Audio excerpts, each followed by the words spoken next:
All right, Earnest Podcast here with the man Kyle Nash. Again, going weekly as we are now approaching championship week here in the NFL. Divisional week in the books. Kyle, your Niners have survived once again. You mean your Niners, right? I mean, your Niners. No, you're Niners. Our Niners. Boom. We can share. Don't get any ideas any other way. But I will say you found a way to avoid my worst case nightmare. If the Cowboys had won that game on Sunday, the Cowboys-Eagles NFC title game would have been the thing that would have probably put me over the edge. Oh, yeah. Like, who would you cheer for, Hurts or the Cowboys? You'd be so damn confused. Oh, God, Kyle. Good Lord. Anyway. Bro, that isn't my fault. You set that up. Let me say this, though. I'm glad you mentioned Hurts there in a second. But I can't stand the Eagles. But I will admit, there's a small part of me that wants Hurts to win. Okay. He's a great kid. He's a great kid. But I can't stand the team. So when I was still doing Beyond the Buzzer with Danny Thompson, bing, and since it was the Eagles and not the Falcons, he could talk objectively. Oh, snap! Oh. I tried to explain to him things I liked about his combine video when he was coming out. I said something along the lines of, I don't know that he's an instant starter, but he can be groomed to a point where he can make a difference in the league. And here the bleep we are. I'm not trying to say I tried to tell you, but you didn't listen, because chances are you probably didn't get to hear the terrestrial version of Beyond the Buzzer because it's in Pine Hills here in Florida. So, but not Pine Hills, Paramore. I forget exactly where, but that part of the town. Punchline is, I'm surprised that he's on a Super Bowl caliber team. But them making the playoffs in what was the NFC East last year is mind-blowing. I was not ready for that. Granted, they had a little help, right, Giants? But, he ain't lying. Speaking of the Giants, listen, I know that an actual Giants fan would be crying in their coffee. But here's the thing. You know what the Giants managed to do this past weekend, EJ? What's that? The best public service announcement of how to avoid fraud.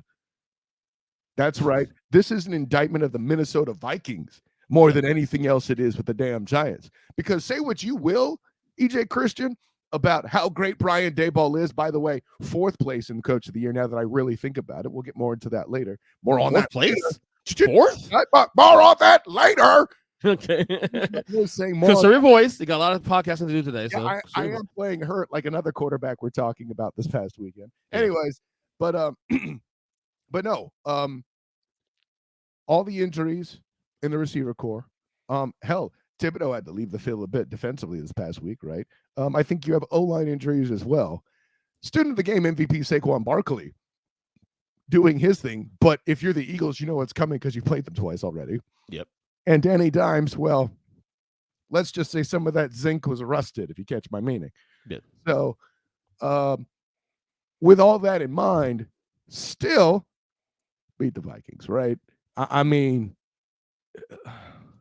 fraud alert. See, Vikings. See, that Vikings thing is all. It's definitely, that's where context really does matter when it comes to 13-4. Like you go 10 years later and you say, oh, that Vikings team was 13-4. Dig deep the numbers and you'll see that the point differential was -5. Well, right. I think unfortunately they were exposed to fraud sooner because there are some teams in the NFC that are good enough to handle the business. And by the way, it's not like they ever played the Eagles or the 49ers. Let's be clear. Wait, the Eagles were in a year. Sorry, what? They played the Eagles in week 3. I meant playoff-wise. Oh, the playoffs. Okay. Yeah, by the way, they lost that game too, and Jalen Hurts was still finding his groove. Let's be real. Yeah. Yeah, no, I'm not holding that Vikings loss even against them. Like, in the playoffs, at some point, they would be exposed, like a government scandal involving an intern. Because I can't say Janet Jackson in a halftime show anymore. You said this show. Big Jim, bing. Anyway. Wait. Okay, you told me that last week. Who said he couldn't say that anymore? It was either Jim or Matt. Somebody talking. Well, you're on my show now. You said you want. Well, yeah. I also haven't said fuck yet either. But one. Oh wait, just did now. There you go. Oh, son of a bitch. Fucking A, dude. Anyway. Fucking A, man. Fucking A. See, that's a good thing about being sick. I can hit that register. Anyway, sound acting power unlocked. The balls drop. Even more, right? I mean, I'm not like Tokyo Jameson low, but listen, I might be able to cut an R&B CD now. Now his voice is sagging ball. That's oh yeah, like no, it's there's footprints and then there's a line in the middle of them. I get it, but think hard about it. You'll get it. Yeah, I totally get it. Yeah, absolutely. It's for the listeners. Jesus Christ! Please watch it on YouTube also, guys, because I mean, some of the reactions we're getting here on top of that. Yeah, right. The Earnestly Speaking YouTube channel, of course. Yeah. But I have to tell the listeners, like I was saying to Mikey Byrne as we were recording for this Wednesday's edition of the Stu and the Game podcast. Bing! I'm like, oh yeah, and this guy did this on defense. Yeah, I know. Byrne, I know you know. Damn it, Homer. Yeah. Anyways, back on track. So it's funny. He was never this bad though before with the Bengals. Well. Homerific, gosh. I mean, maybe because it's really good now. He's trying to take it in. Can we declare more on that later? Because I want to get into that with the AFC side. But, of course.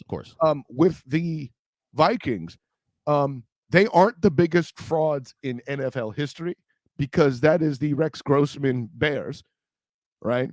Mm-hmm. But the reason why is because the other teams in the NFC were so bad, everybody knew the AFC was going to win it, be it Brady or Peyton, Mm-hmm. Right, or even Phillip Rivers was in play at that point, I think, with the Chargers and LaDainian Tomlinson. Right. So, at the end of the day, they aren't the biggest frauds in NFL history, but I can make an argument for a top 10. I'd have to do some research on it. So, what's just like last week, we'll do it this week too the same way. Give me a couple. What's the big thing that stood out for you this weekend in Divisional Weekend? What stood out to you the most? What made an impact on the Stu and the Game this weekend? Well, I mean, everybody knew Dallas was going to lose. Everybody knew, air quotes. Mm-hmm. It was in doubt for a minute with the special teams turnover because that's the kind of thing the Cowboys would use to win the game, and rightly so. See, I did the Joel Klatt. So,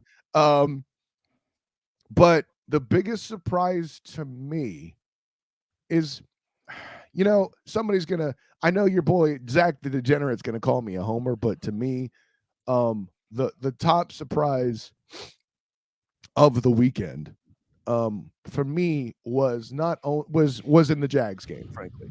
Right.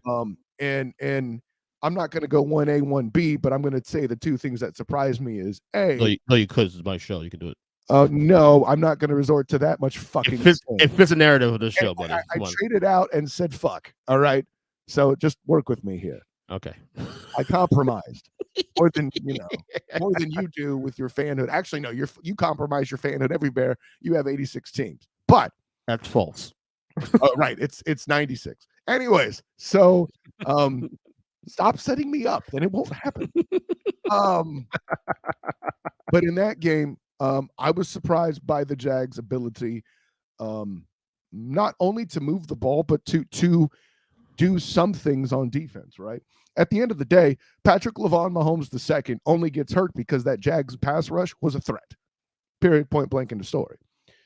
Travis Kelce was a problem. And when I went on the 3-point conversion radio show in Atlanta with my guy, Raphael Haynes, Raphael Haynes, bing! I had said that Travis Kelce was going to be the biggest problem. If they hold him to 80 yards and a touchdown, they have a shot. They obviously did not do that. But I'm not blaming the Jags as much as it's Travis bleeding Kelce. Okay. So he's just that damn good. He really is. I think the only thing Gronk has on him is I think Gronk is a bit stronger. But I could be wrong. I'm not seeing and better blocker. He's a really good blocker. Not just blocker, but like breaking off tackles. And this isn't saying Travis Kelce can't do it. Right. But I think Gronk has a tougher stiff arm. Like, I'll leave that at that. Now maybe Kelce's a little faster. It's hard to remember Gronk when before all the injuries at prime peak, but we'll leave that at that. The other thing that impressed me was obviously Patrick LaVon Mahomes II's ability to find some way to throw on one ankle. Throwing the football is a full body motion if you're doing it at a professional level. Period, point blank, end of story. Do not argue. You are wrong if you do. Right. And then Chad Henne coming in for a 98-yard drive for all the props that just gave the Jags defense. That inability to stop Chad Henne was incredibly problematic for the Jags in their effort, right?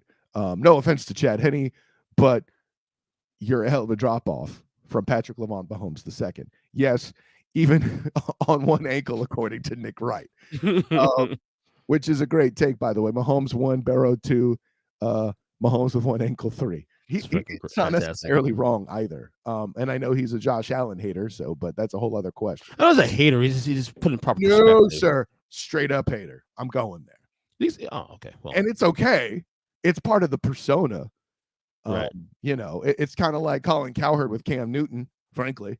But, it's not like he won't acknowledge when he does good, but predisposed to talk. Kind of like I used to be Russell Wilson when he was younger, and I said he was overrated, right? At any rate, let's not get into a Russell Wilson conversation right now, please. There'll be plenty of that in the offseason. Yeah, absolutely.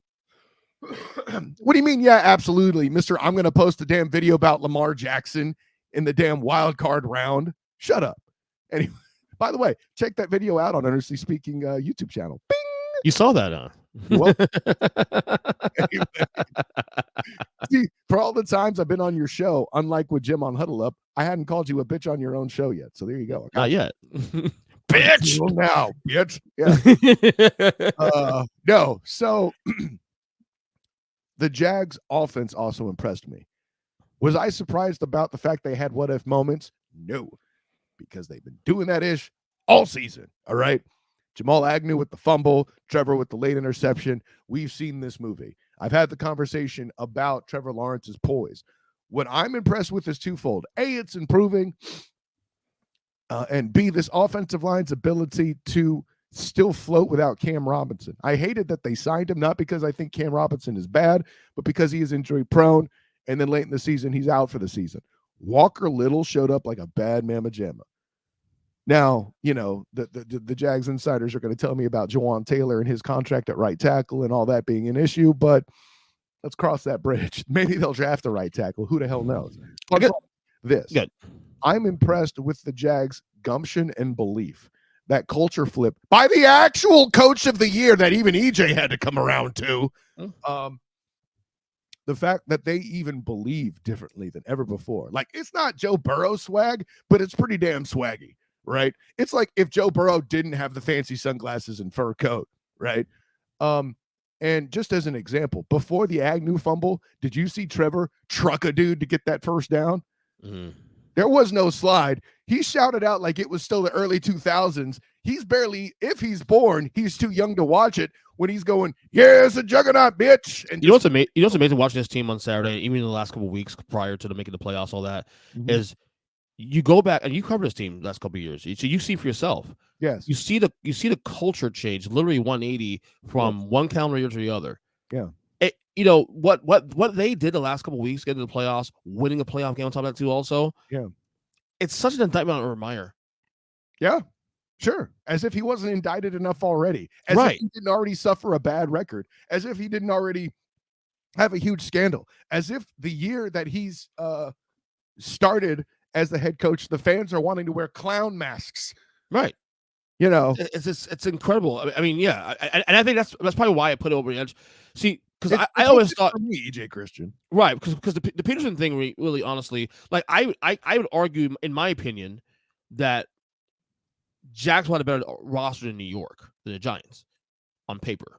But to me, the Urban that without everybody being healthy, I would like you to submit that. But I think the Urban thing though was the one that probably put me over the top. Was that this team was literally the worst team in football last year, and literally won the division during next year with virtually the same roster. Okay, just different coach. I'm not going to go that far with virtually the same roster because they completely overhauled their receiver core and tight ends. Yeah, Christian Kirk out of there. But the core guys, I'm just saying, like Trevor's still there and all that. Other than the quarterback, who was it? And hell, they shipped out J-Rob, right?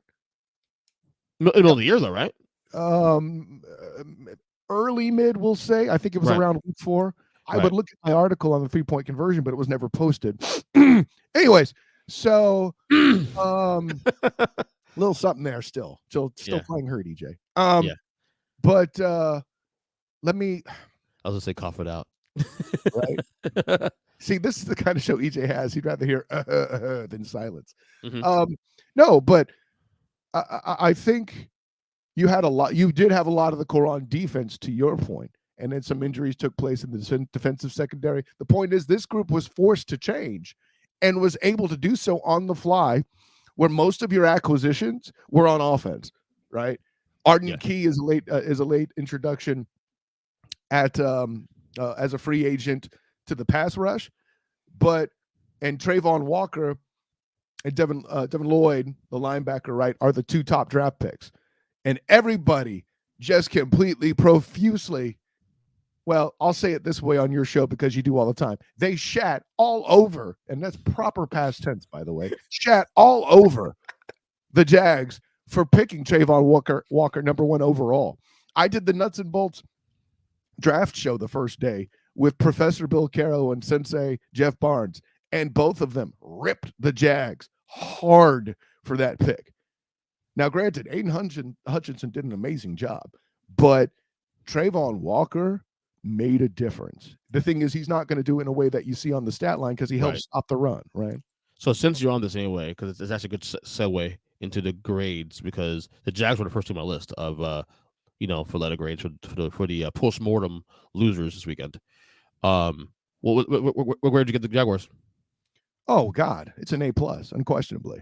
Now, granted, I graded them. I probably graded them a little hard mid-season because they were in the middle of their slide.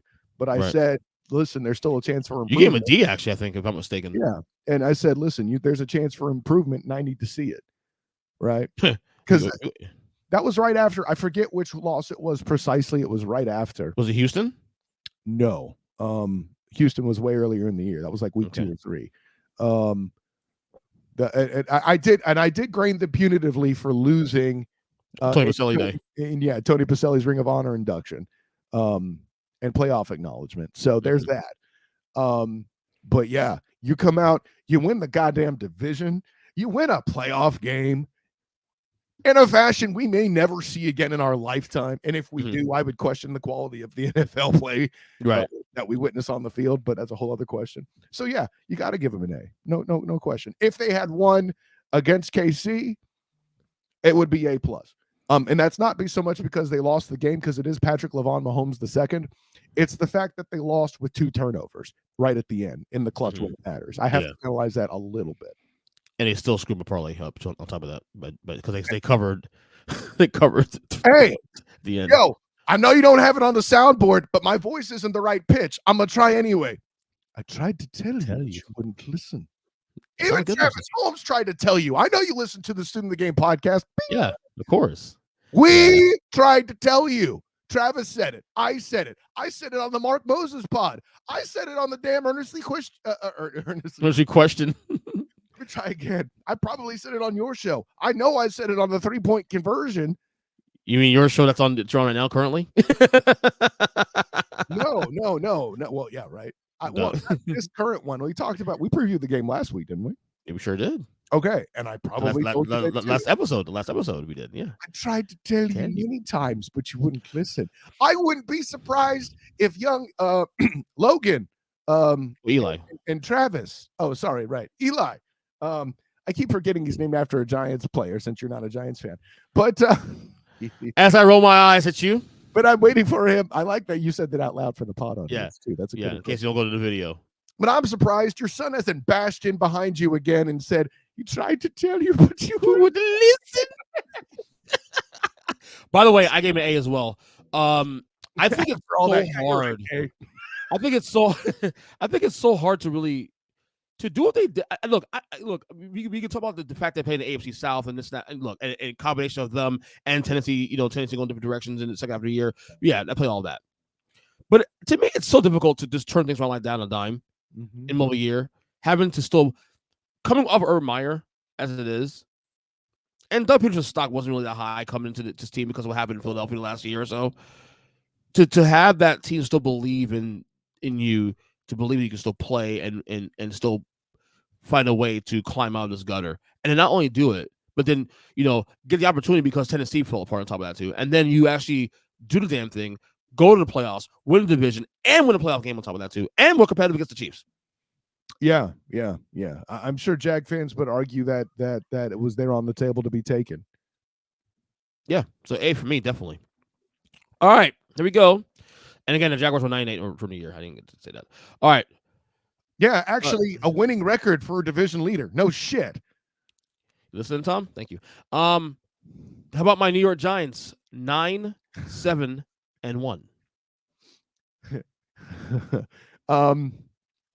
So I'm gonna go with this. Is really hard, actually, because of all their injuries.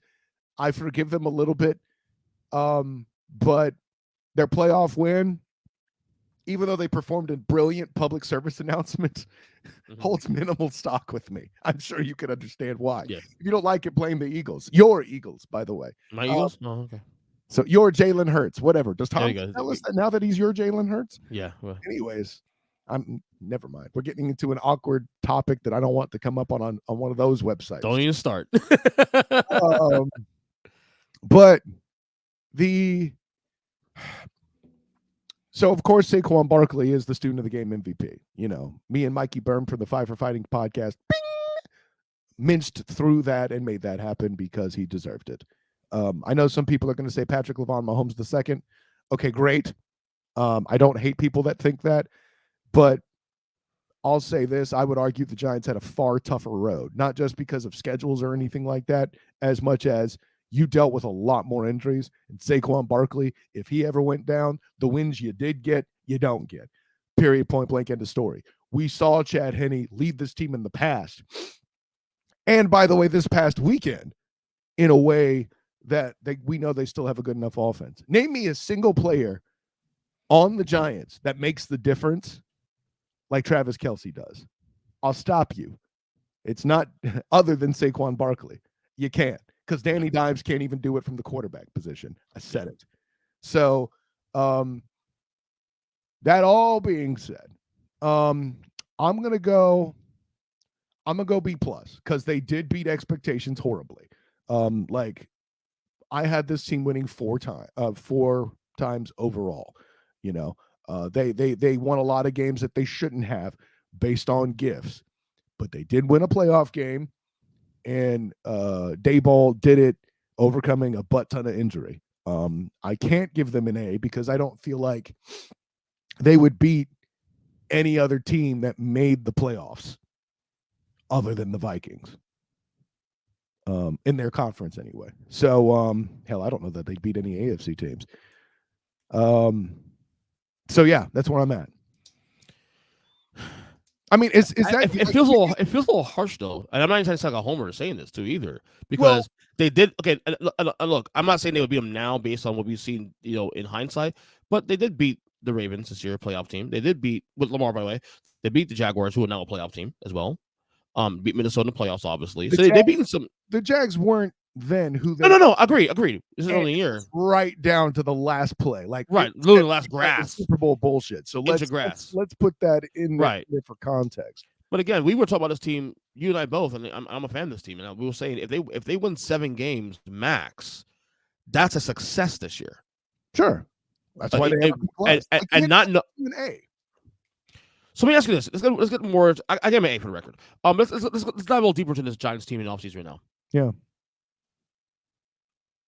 What's next? Because now they got a decision to make. So this is where they're sitting at. I'm not sure if you're familiar with their situation. They do have 50. I know that I'm already worried about. $50 million or not. And right. So they have $50 million cap room, second most projected in the league, which is nice. And they have 11 draft picks in April coming up. You said 11. 11, yes. Mm-hmm. Did Daniel Jones show enough to get an extension? I hope everybody on the pod heard that sigh. Here's the thing, and I hate to be this guy, but this question isn't asked enough in response to the question you posed, and rightly, and it is a good question. It's a question that should be asked. I'm trying to do my Joel Klatt there, but But I can't answer that question until I see the contract they're trying to give this kid, right? If they give this cat Kirk Cousins money, I am a fat kid in dodgeball. I am out, right? If they try to give him even, I'm going to say, if they try to give him a deal that would set the market for Trevor Lawrence, I am Clay Aiken after the American Idol performances. I am out. See what I did there? But if the contract is at least somewhat team friendly, or I don't even think franchising him is a good idea, to be honest. Like, because that number is too damn big. Yeah, $3 million. That rent is too damn high. Yeah. So I got to see the contract before I see the answer to that question, because I know the Giants aren't high enough to get a Stroud, a CJ Stroud, a Bryce Young. No. They might be able to get, if the Giants find a way, if Hendon Hooker actually falls to them and they make him into a rehab project after his injury to keep to kind of push Daniel Jones to stop bleeping around and become a better passer, that is, I think, the ideal move for them to make. But they have to have a contract that supports that. And I don't know that they could deliver that in this NFL market. So this is why Daniel Jones is scary. If he was playing any other position, they would be able to bargain with him. Or here's what I think a good move for the Giants is: let him test the market. Let him test the market. Well, that's just it, though, because I think his value, because there's too many teams that need quarterbacks, and he fits what. Let's face it, and you said it on the podcast last week. We said a whole lot last week when we're having our Tom Brady discussion about mobility is a must now for quarterbacks. Which Jones has it. Listen, he's one of the best mobile quarterbacks in the league. He's there. They run RPOs for this guy. I don't want to nitpick that, but yeah, he's enough to run an RPO. Let's stick with that. That alone is going to raise his value alone to teams. I mean, hell, he broke 100 alongside of Saquon here in Jacksonville. I saw it. Yeah, he wrote 80 last week against Minnesota. So my point is, I think he goes to the market. It may get out of hand in terms of the number, because I think there'll be teams who are willing to go extra, because there's that, not because he deserves it, because they're that desperate. But that's what the risk is, right? Be aware of what you're doing. As far as that, understand that there's a risk. But I would argue that you let Daniel Jones test the market. If somebody goes absolutely nuts and overpays, okay, cool. You're drafting one. It is what it is. Maybe you get Jimmy G. I don't know. Maybe you get some other quarterback that's going to hit the free agent market. I think I'll put it this way. I don't know that Daboll's style necessarily requires a mobile quarterback. I feel like he was forced to use one. Yeah. I can make an argument that there's evidence of the team he was trying to build is less dependent on a mobile quarterback than what they did. But Daboll's a good enough coach to make the proper adjustment to lean into the strength of his team. Right? Right.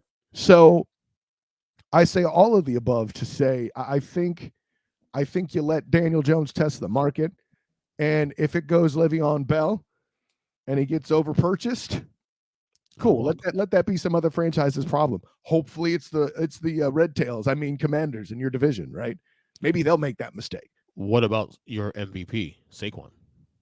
That's what's up. Like, then I can make the argument that you want to at least take calls. No, I'm not saying actively trade him. I'm saying you want to at least take calls for that first round pick. So what was leaked yesterday, I saw, was that during the year, the team offered him 3 years, $36 million, 12 per year. Are you talking about Saquon or Dimes? Barkley, Saquon. Okay. He wants something closer to $16 million a year. We're hearing. So there's obviously $4 million gap. Is he worth, even if you draw even a 14, maybe 15, is he worth paying that money now for a guy that's already 5 years in the league now? Injuries. I was about to say, more importantly, does he have more than one full year of football? Right. Right. Because he's fantastic when healthy. You see it when he's fantastic. He's your MVP. Let me ask you this question. In your mind, and you'll see where I'm going with it, just answer it. Okay. Would you say he's of the caliber of an Adrian Peterson? When healthy, probably better. Okay. Certainly more versatile. Right? Yes. Yeah. Adrian Peterson, on average, missed 4 games a year. Right? So here's the reason why you give Saquon that money, if you believe that statement, because there is a previous market that dictates you get a lot of money, right? In Adrian Peterson. Yeah, I know the salary cap was different back then, and I know that there may be some math that I'm avoiding here, but this isn't the perfect scenario. It's the concept. Stick here, okay? Those at home, don't get lost in the example. Just pick up the concept. If you think that Saquon Barkley is as good as an Adrian Peterson and otherwise a franchise-carrying back, and the best quarterback you have at your disposal is probably going to be Dimes or a rookie, which is what it's looking like, then yeah, you pay him. In a perfect world, you want to, especially if you're going to get a young quarterback, right? You're going to want to front load whatever Saquon's doing. And the reason you do that is because you don't have to pay a quarterback who's young immediately. And front loading a contract and getting Saquon his money quickly means you're paying for his most productive years. Now, assuming his career goes well and his decline is minimal, then you can renegotiate with him as necessary, and maybe you do eventually have to ship him. Keep in mind, he is a running back. His shelf life is shorter anyway. Right. Not everybody heals like Adrian Peterson, and I don't think Saquon will do that. And he might have got his best years also too, Saquon already. We don't know, but that possibility is there. But I don't want to stress baking that too much in year 5. Now, front loading 2 years for 6 and 7. Now we're talking, right? So, and I know some NFL analysts listening to this is like, oh my God, that's way too much money for a running back in this league. They're also not Saquon effing Barkley. Okay. He's special. And this is why I defended the team drafted him at the time too. Yeah. It was some run-of-the-mill running back who's pretty good, but we don't know, obviously don't go that route. But Saquon Barkley had prototype. We were hearing greatest running back all the time. Prototype. He and That's McCaffrey both. I let's put it this way. There are certain reasons Christian McCaffrey was treated a bit different, but we won't get into that because this isn't your political show. But yeah, I mean, he and Christian McCaffrey are of the similar ilk, right? Great, but can you stay healthy? Because you're being asked to do too much, which McCaffrey definitely was, which Saquon definitely was for their respective teams in the Panthers and the Giants, right? And here, I'll say to you what I said to Danielle Orsino on the Student of the Game podcast last week. Joe Judge can't hurt you anymore, EJ. Ben McAdoo can't hurt you anymore. It's not your fault. Pat Shurmur can't hurt me either. Pat Shurmur can't hurt you. It's not your fault. It's not your fault. I still haven't even seen all of that movie yet. You know that, right? I'm not even sure Brian Dable actually believes in Daniel Jones either. To be honest with you, some of the talk speak you watch in these press conferences, he's saying the right thing, but he's also not saying it to where he's getting the definitive that's our guy. Yeah. You know what I'm saying? You don't get that from him. You get and how back a little bit.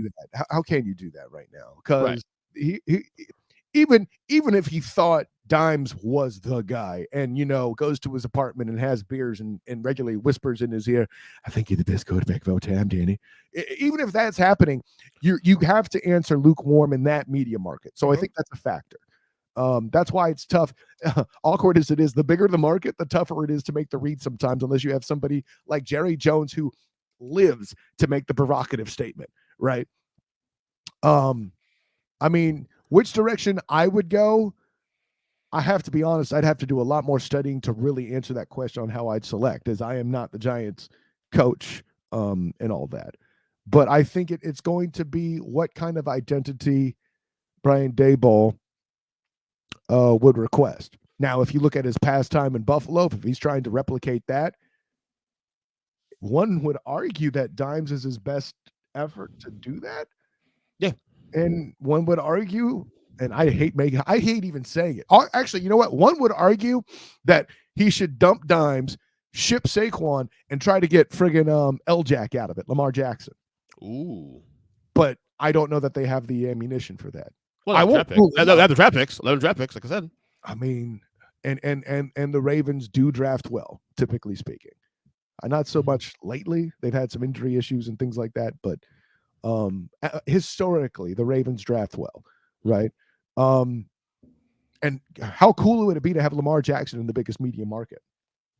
Yeah. So. Well, let's stay in New York real quick. The other team that lost this weekend, the Buffalo Bills, ended the year 13-4. Yeah, I had them winning 12 games. Their playoff performance, to be honest, I said it on the Burrito Summit episode I did with the Sports Junkie. Did you post that, by the way? Did you post that? I didn't see it on his Facebook. Okay. So I did predict the Bills winning it all, but I kind of cornered myself by whispering in Gabe Davis's ear on the sideline at a UCF game early in the season. So I cornered myself. But I would have picked the Bengals had I not done that for this game coming up. And you very wisely pointed out the offensive line situation. But by the same token, I feel like the Bills defense was starting to get figured out.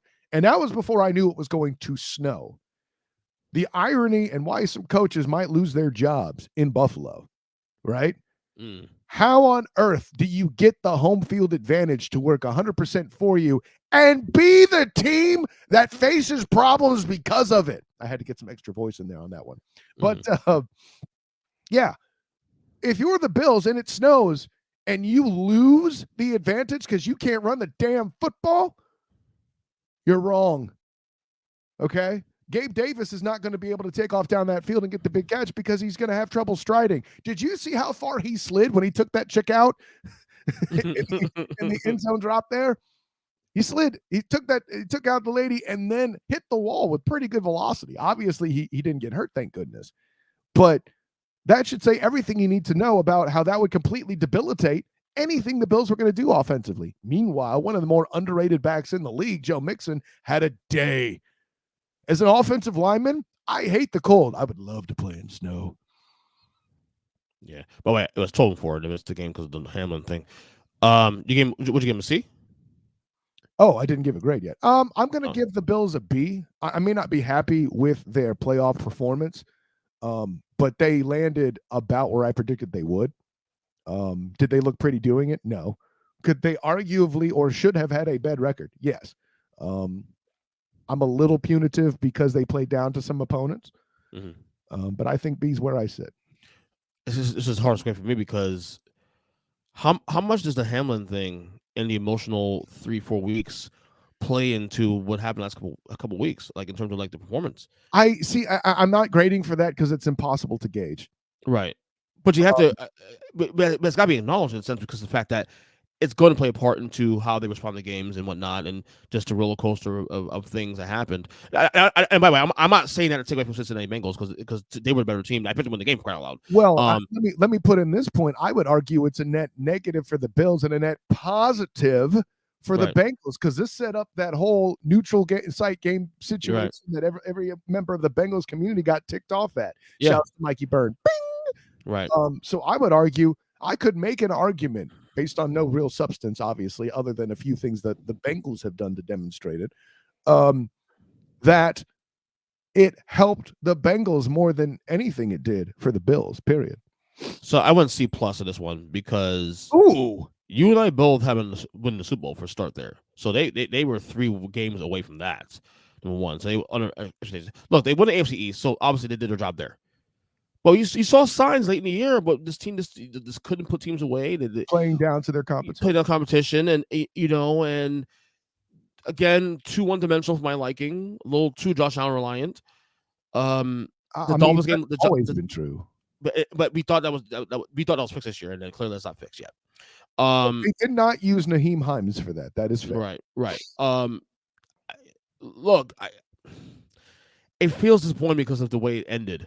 I think Cincinnati, the way it's not the fact they lost the game. It's the way it lost. That impact you too much. I can make like I said on the Burrito Summit, especially with Patrick Lavon Mahomes the second's injury, that game could decide who the Super Bowl is. I think we've seen the Super Bowl already, is what I'm saying. Yeah. Okay. I feel like the Bengals could go on to win it. Like, Oh yeah. and it's the same way I feel about Doc Rivers in LA Clippers, man. He had to run into the Warriors, and all sorts of really good West teams, but he's a choke artist because those really good West teams that are all-time great got in the way. Yeah, but to be fair though, he also lost he also blew 3-1 leads twice. And it wasn't to those teams. It was to the Rockets, which James Harden. Right. But don't look too deep into the example. Right. Just understand the concept. And I get the concept. The Rockets one was really bad. I'm with you on that. It's horrible. The thing that kills that example is the Rocket series, obviously. Yeah, of course. But it's a C? Nah. C+. I want to go B- to be honest with you, but B- is at least fair. It's they met the standard for the regular season and in the postseason. But I knew they were in trouble when remember Wildcard Weekend we were talking about. Are you grading their potential or their performance? That's and this is this is why a little bit of both here. But like, remember last week we were talking about this. We were discussing who had the winners of Wildcard Weekend, which was more troublesome, the Bengals win or Baltimore, or the Bills over the Dolphins. And I said, it's Buffalo. It was Buffalo because I said last week in the podcast. I said again, I don't think people give the AFC North enough credit for those games. Number one, are always a war. Okay, number one, regardless of Lamar's playing or not. Regardless of Lamar, and to boot, they just met week before that on Huddle Up. Bing! The three of you jabronis were trying to tell me how Huntley isn't a good quarterback anymore. He's all right. He's better than night. For a backup, he's legit AF. And the whole reason there is a legacy for Michael Vick in Atlanta is to have a backup of that caliber.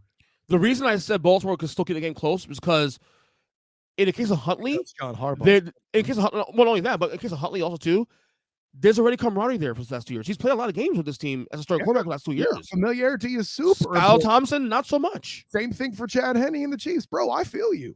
Yeah, so I think people didn't give Baltimore much credit. If Lamar is healthy, they're in the Super Bowl bubble. It's that simple. I think the more compelling concept and the more damning argument to the Bills is if Tua is healthy, then what? Right? Mm-hmm. That being said, you're like, we need to factor in DeMar, and then you're all, oh, hey, C+. Really? That means without the factoring for that, like, you damn near C-. That's too much. I mean, like I said, it feels disappointing. I think us, but you and I are on the same page on this coming to the year. I mean, I think you're also feels disappointing also. Homer, so there's that. Say it again? You're also a Dolphins homer. A little bit. I mean, they're my second team. My game is C anyway. All right, finally, last team here, and we can go for hours on this one. Dallas Cowboys, 12-5, end of the year. No, we don't. Hey, listen. Jim finally gets to go off on Dak and be correct about it. Did you hear his podcast today? Not yet. Listen, it's on the list. I'm going to do some errands and knock it out. But, and as much as he denies blaming Dak for everything, which he totally did on those five discussion points. You mean from like weeks back? Yeah. Check it out. Mm-hmm. You should check out that podcast anyway because, Jim is awesome. But he still refuses to acknowledge that he threw Dak under the bus and then came back later. Well, there's this element too and this element too. Let me straddle the fence. But you went after Dak, Jim. Stop it. That being said, I tried to tell you, but you wouldn't listen. I find it interesting, and this isn't Jim I'm talking. Let's put Jim off in the corner here. I find it interesting how much Cowboy supporters celebrated beating an NFC team with a losing record in the playoffs, who shouldn't have been hosting a game. # I said it. Okay. The only reason I won't give him shit for that though is for one reason. I mean, tell you why. No. I agree. No, Kyle, I agree with you. I'm not saying that. This is why I won't give him shit for that though, because there's a lot of rhetoric coming to the game that Tom Brady playoff game and the Bucs are going to steal one, and there's a lot of that out there. Yeah, there's also a lot of stupid people that are stealing our money, EJ. No, I agree. So I get the the narrative, and for the record, we were right. I was right on that especially too. I mean, I know being right matters to a lot of people, but I never understood that because like Tampa was not good this year. So The only way for Dallas to lose that game was to beat themselves. Tampa was not beating Dallas in that day. I don't give a shit when that game was being played. The Bucs did their part to beat themselves. I mean, let's be honest. Like you can't get walloped like that, and then not make mistakes. And I'll say this too. Like this isn't the first time something's been overhyped because of Brady, right? We all know Patrick Mahomes II lost that Super Bowl, not because of Brady, because of not having 3 offensive line starters and playing a pretty jacked up Bucs roster on both sides of the ball. Mm-hmm. Right? Yeah. So Brady overhype is a thing that happens. You've been guilty of it. The national media has been guilty of it. But yet if I question whether or not he's the actual GOAT, people start throwing tomatoes at me. By the way, bitches, you better look out for Patrick Mahomes II to be the conversation of why he's actually the GOAT and not Tom Brady. When really, actually, the answer for now should still be Joseph Clifford, Montana, but nobody's talking about that because they're not smart enough. I said it. So we're great giving the Cowboys. You know what? Because the Cowboys finished with what, 12 wins? Yeah. I had them at 10. So from that standpoint, I mean, I'll put it this way. The argument could be made that the Cowboys could have choked well sooner than that. Of course. And the Eagles, I can't make a good grade about how they battled that because each team faced one another with their backup. Riptide Rush and Uncle Rico, Gardner Minshew, like the grade is incomplete, right? So I'm gonna go B. I know that Cowboy fans are they all need wellness checks for their mental health and all that right now, but I don't want to overthink being punitive to the Cowboys. They defied expectation. They had a buzzsaw in their division. They had 2 other teams overperforming. Let's be clear. Numbers and math dictated that at one point in the season for a significant period of time that all 4 NFC East teams made the playoffs. I think everybody got at least a bump by a letter grade because all of them had that potential. That division on the whole all overperformed my expectations, right? But that being said, you got beat by the Niners again, and you should have. You didn't have the better roster. And you're in the game. They could have won that game too. On top of that, you were handed an opportunity with a special teams touchdown. Yes, I gave him B. So I had B- actually. I think I agree with you. I give him B as well too. I think why it's hard to grade the Cowboys sometimes is the noise. Thank you. I was just gonna say that all the noise around it, like because there's such an extra layer of shit you got to get through. But and I told you this. I mean, you and Jim are both guilty. Damn, stop it. No, Irish, right? No, but this is where, and I tweeted this. Go Heat, bitch. On Sunday, that's right. After the game on Sunday, and I started by saying, let's be measured here first and foremost. Let's get rid of the noise, whether you love or hate the Cowboys and all the extra trimmings and stuff. I'm proud of you, EJ Christian. Yeah, you measured. Oh, I know where you're going with this. Okay. Right. In the case of Dak Prescott, right, he doesn't suck. Let's stop there. Dak Prescott's a good quarterback. Dak Prescott is an above average quarterback, okay? He's probably a borderline top 10 guy in the league if you really break it down, okay? Well, let's say 15 and move on. Okay, right. He's borderline. I mean, he's between that 9 and 15 area. That's what I'm saying. We could say top 15 unequivocally. Right. But I think after this Sunday, if there were still questions around how good he can be, I think it was answered on Sunday. He's a good quarterback, but he's not. You can't win with him being your number one guy. Now, I do agree with this, Kyle. Can you win a Super Bowl with Dak Prescott as your quarterback? Of course. Yes, you can if you build pieces around him, like the way Brady has it in Tampa, for example, and vice versa and all that. Oh well, I mean, he needs the stack deck to get it done. In other words. I don't know that it's going to be quite as bad as, let's say, Flacco, for example. Right. I think Pollard getting hurt was a big deal too. Yeah, I think so too. Also, I don't think people are talking about that enough. Which is ironic because earlier in the year they were trying to talk about how they should cut Zeke. Where'd all that go? Yeah. He says as a Niners fan wearing a gold edition Vernon Davis Niner jersey, but whatever. I'll say this. I'm not mad at you for making the Kirk Cousins comparison to Dak. Because that's actually what it is. I mean, well, hold on. It's very similar. There is evidence, and I see the line of thought. I think Dak's biggest problem is the moments where he has performed in the clutch, kind of like with Tony Romo. No, not the same as Tony Romo. Tony Romo's better. Relax, Jim. Wow, question.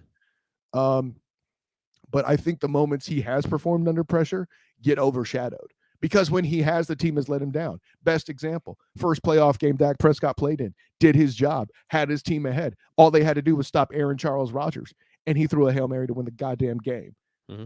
That ain't Romo's fault. But it's a victory he should have had against a good, arguably great. Okay, let's say if there's a thing between good and great, an incredibly difficult Green Bay Packer team, who was probably eventually beat by the 49ers if history tells us anything. But I don't remember exactly. Seems like it's a yearly thing anyway, so who knows? Not this year. They didn't even make the playoffs. I was talking to the legacy makers, Darrell Owens on Facebook, talking trash. Bing!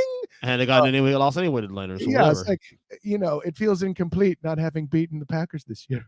And then he was like, "That's why I was glad they didn't make it." I'm like, "That's why they say, you know what? More you think about it, why we can't lose you this time if we don't make it." No, but the thing with Dak though, and this is where he gets hurt and dinged this year now, especially, is that the thing that people praise Dak for prior to this season for his entire career was that he was consistent. He wasn't great. He wasn't bad either. He didn't turn the ball over at all. And that ended this year. I got to say this, too, because this will transition nicely to a point I made earlier.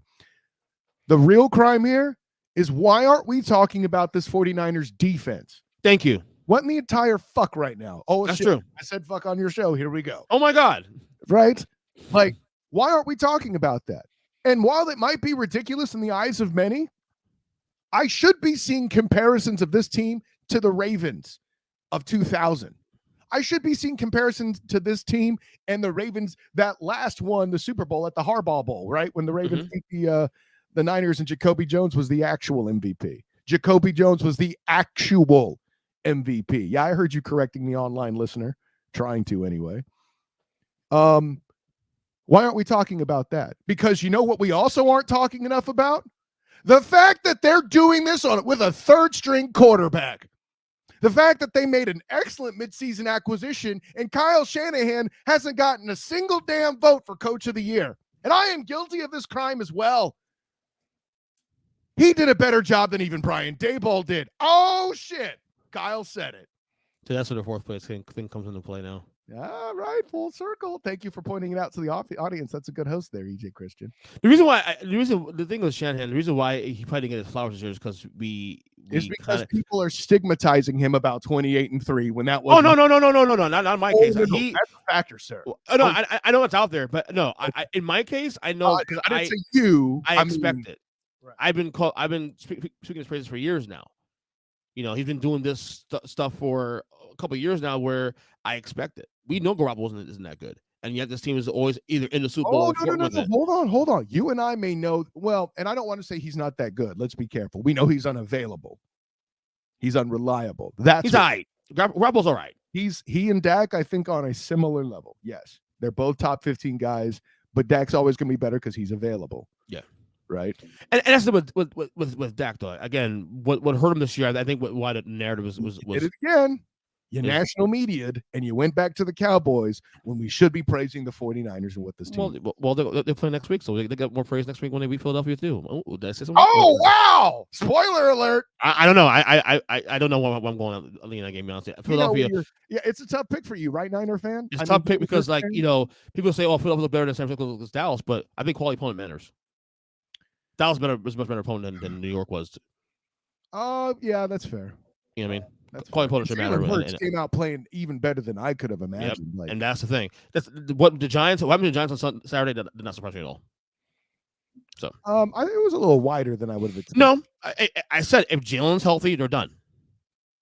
Yeah, if they're done is one thing. A complete effing blowout is another, Chief. I mean, Philadelphia's another tier or two higher than the Giants. I mean, let's be real. I love what the Giants did this year. I'm excited about this team's future. I don't remember you using the word blowout. Well, I mean, you figure be a little more competitive, but That's all I'm saying. I said comfortably.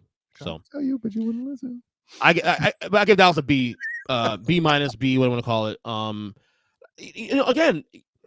Again, it's hard to grade his team because a lot of the noise. Fire McCarthy, don't fire McCarthy. The McCarthy thing's a tougher question than Danny Dimes. The McCarthy thing, like I can see why people want to fire him. I know Big Jim wants him fired. Yeah, he can't be that bad though, man. If he's winning 12 games a year, okay. Well, you mentioned Big Jim. Let's ask Big Jim's question. Bing! If you're gonna fire McCarthy, with whom do you replace him? Yeah. But now you're telling me you're getting Sean Payton. Go right ahead and give him his pink slip. That's different. Though I could make an argument that with Sean Payton, I'm really afraid of the Joe Gibbs scenario. The second time around, not as good. Is he in touch with the game? He never had a mobile quarterback. When you and I have used on this show, and me on many others as well, that a mobile quarterback is somewhat essential to success in the NFL. You don't have to have it, but boy, it makes it a lot easier. I mean, Dak is technically mobile. Right, but Drew Brees wasn't. That's a good point. All right, let's look ahead to Championship Weekend. Predictions. We got in the first one, Niners and Eagles. Can we do the other one? Because the second one is going to be harder. So let's do this properly. Okay, Bengals and Chiefs. Games. Listen, both these games, like we might have one of the best conference championship Sundays we've had in a while, I think.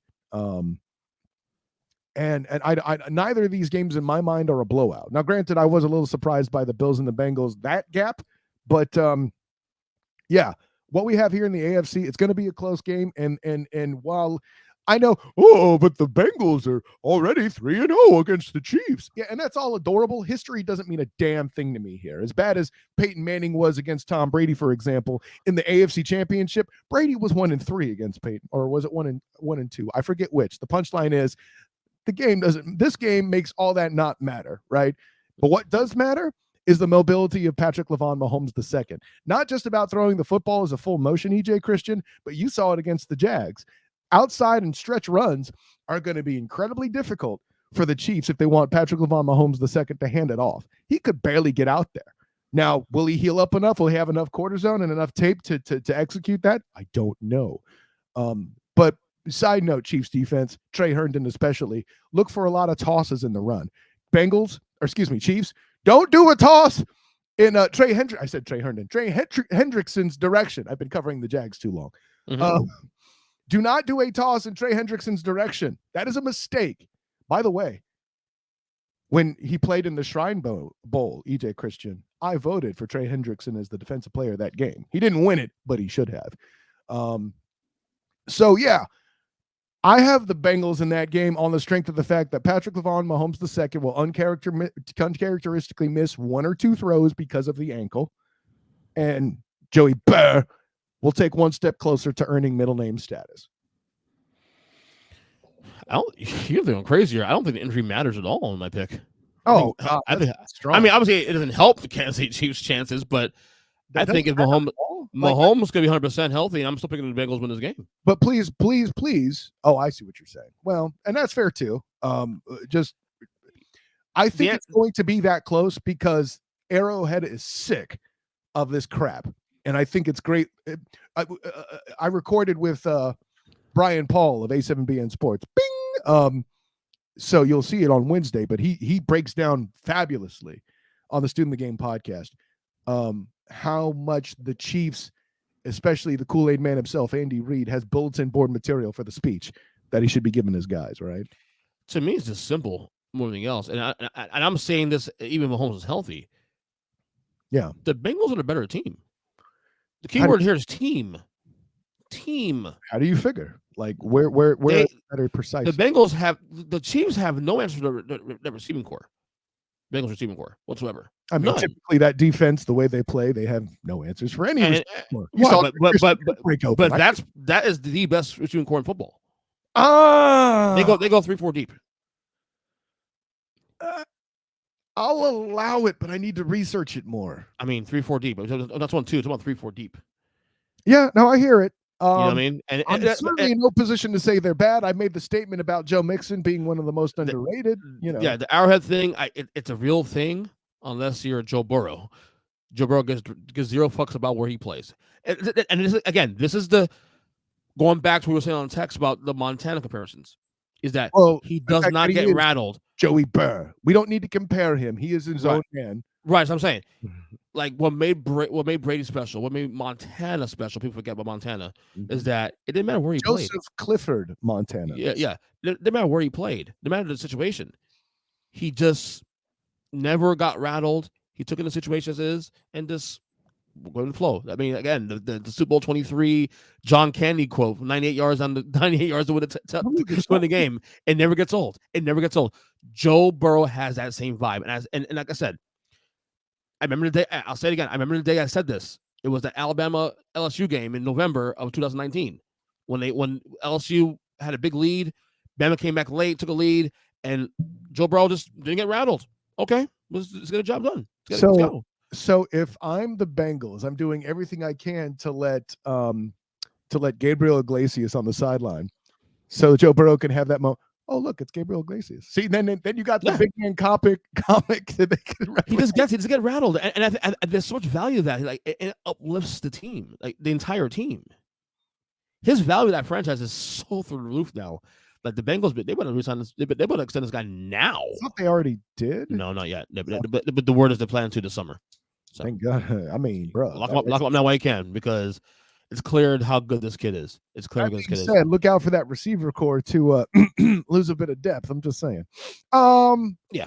No, and that's all a fine take. I thought you were going to talk more about the Bengals defense, which somehow gets constantly overlooked, mostly because of Eli Apple.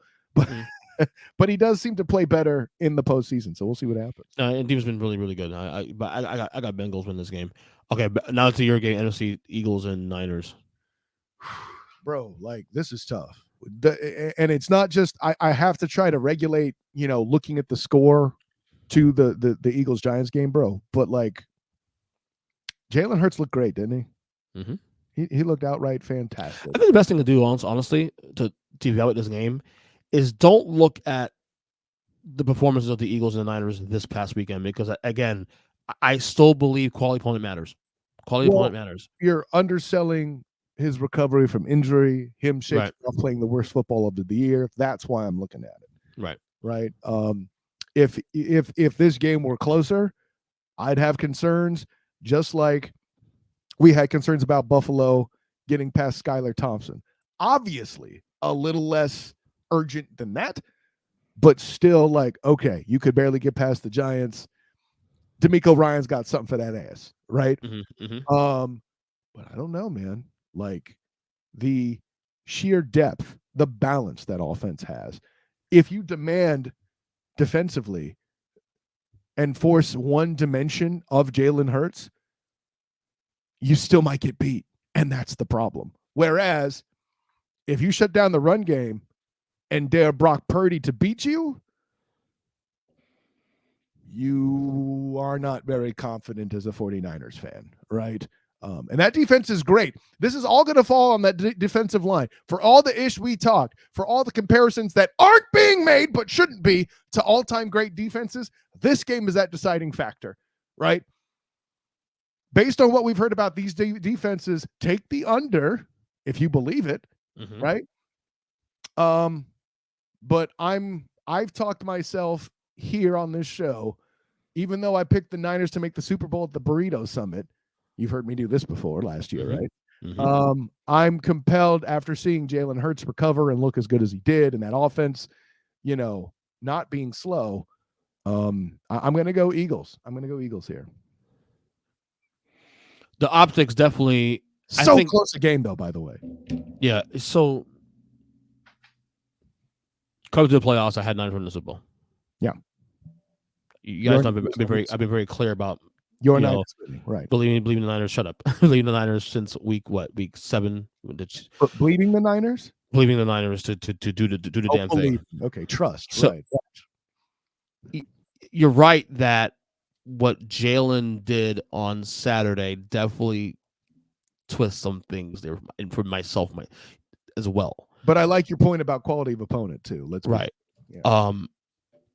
I think the one thing I'm really worried about for the Niners, as the opponents get tougher and tougher and tougher up this ladder, is this the week Brock Purdy gets caught? Because there were some opportunities that the Cowboys they missed in that game where they could have had made mistakes, and that could have changed. That game could have changed. But was that Purdy playing bad, or was that a special teams error, or is it? I don't think Purdy played bad at all. Is it Shanahan making more conservative play calls? Like, I mean, Purdy didn't play bad at all. That's the thing.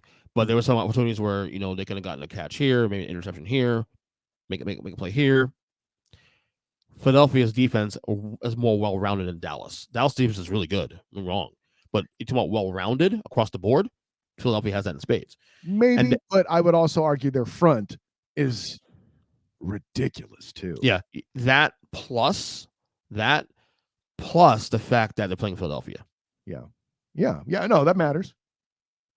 My head says Philadelphia in this game. My heart says the Niners. Because you're a Niners fan, right? I understand. Shut the hell up. I don't know, man. No, this is an incredibly. All joking aside, this might be the toughest game in the entire playoff. If you ask me right now who wins the game, right now on Tuesday, of course, 11:54 a.m. on a Tuesday, January 24th, right? Yeah, I'm telling you Philadelphia. Now, yeah. You come back to me on Thursday, and I'll say San Francisco, which is a very earnest Christian thing to do. Yeah, because it's that hard. It's that tough. It really is. So right now, in this moment, I'm saying Philadelphia. Yeah. All right. I think the odds of who has the bigger odds to make more mistakes this game, Jalen Hurts or Brock Purdy in this game? It's probably Purdy. Right. Because if they take away the run game, the Niners are in big trouble. Right. So that's where I'm at. Anyway. So be it. Plug away, buddy. Honor, joy, and privilege earn this question. Of course, I am Kyle Nash, the student of the game. You can find me on Twitter at the SOTG. Find me on Instagram as the same, the SOTG. Check out the Student of the Game podcast here coming up soon. You'll see that on the Huddle Up YouTube channel, as well as on various podcasting platforms. If you can't find it and want to, just let me know.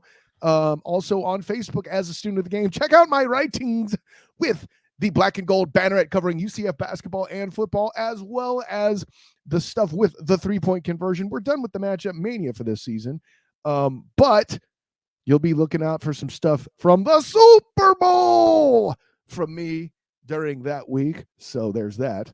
I'm required to say it that way for some reason. I don't know why. So I will be in Arizona during that week. I'm not sure who my guest is going to be on the show, but I'm still going to try to find a way to do it. So there's that.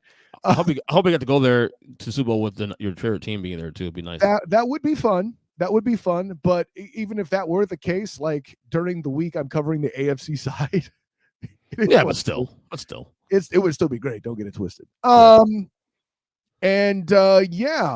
Then check out my work as well with A7BN Sports and the Captain Company Morning Show on Old School 101.com. Also this week I had a little talk with AM 1560's Mark Moses on his show about the Jaguars win. We go to a little bit more depth than we did here, but check that out as well. By the way, EJ Christian, the whole reason I'm pre-recording for Wednesday is UCF is hosting number 3 Houston in the men's basketball, so that should be interesting. Look out for an episode of Night Shift on the Black and Gold Banneret YouTube page as we have a live show after that game Wednesday night. All right. Oh, by the way, before I let you go, did you see the Patriots hired Bill O'Brien back as a OC today? So this is what desperation looks like. Yeah. I mean, honestly, he's an OC, not a bad fit. I had no idea why you put Matt Patricia there in the first place. Yeah, tell me about it. Stupid. But I'll put it this way: I'm not one to question Belichick until I see it fail first. So now that it has, I'll put it this way. I'm not as confident in questioning about that as I was Mike Tomlin and Kenny Pickett. But that's a whole other conversation. Yeah. So honor, joy, and privilege, my friend. Until next time, class dismissed.